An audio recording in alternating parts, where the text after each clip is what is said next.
And we're back to learning Gimp, and this time I'm going to show you how to use the levels adjustment to edit your photos.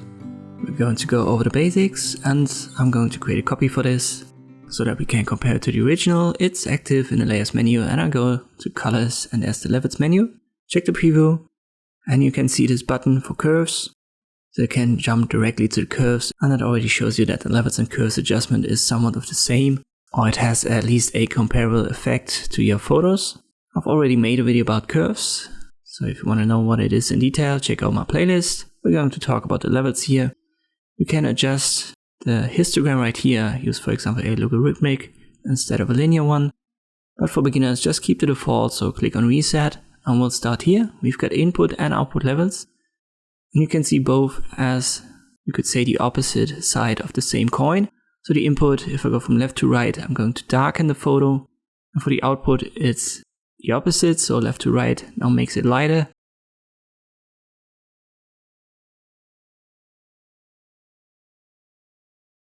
We're going to stick to the input here.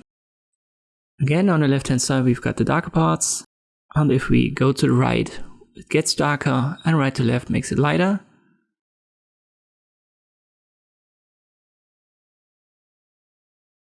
And we've got these color picker or eyedropper tools for both sides. For example, the black part, I'll left click on it and then I find a spot that's dark, and it's going to adjust my levels right here. If you pick a spot that's too bright, you can see that this darker slider jumps directly to the middle and it makes it all dark.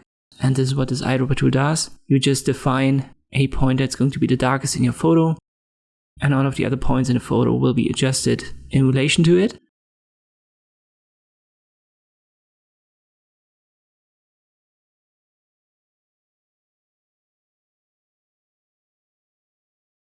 Same goes for the light part. So if I use this eyedropper tool, pick a light spot, you can see our right hand side is now being adjusted and this right slider gets pushed to the left. You can see the left and the right sliders as the limits. So everything to the left of our left slider will be completely made black, and everything right to the right slider will be completely turned white. And in between we've got our midtones.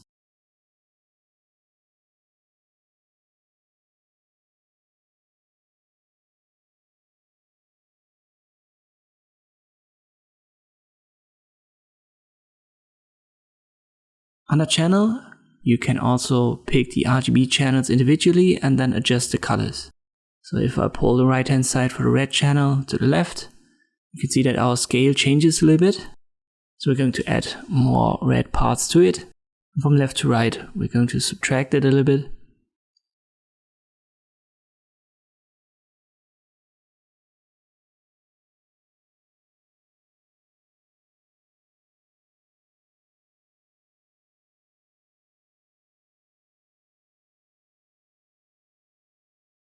And same goes for the other two color channels. So green, we've got a lot of leaves right here. If we go from right to left, these colors get lighter and it makes them pop a little bit. And from left to right, we're going to subtract parts of it.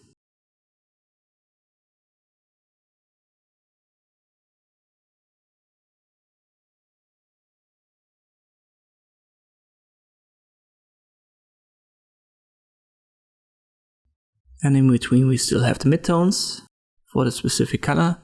For green I'm fine. Well, let me show you this for the blue channel. Again, I first adjust our limits to left and right. The sky is most affected here.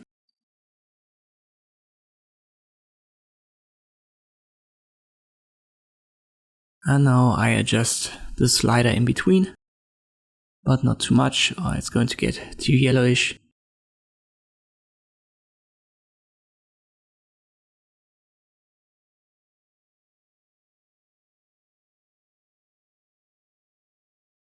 I'm fine with this result. By default, if you open this drop down, you will not see a preset or only the last used, but you can click on the plus sign and define a new one. Let me call it basic tutorial. I click on OK, confirm it, and now it's here in the drop down.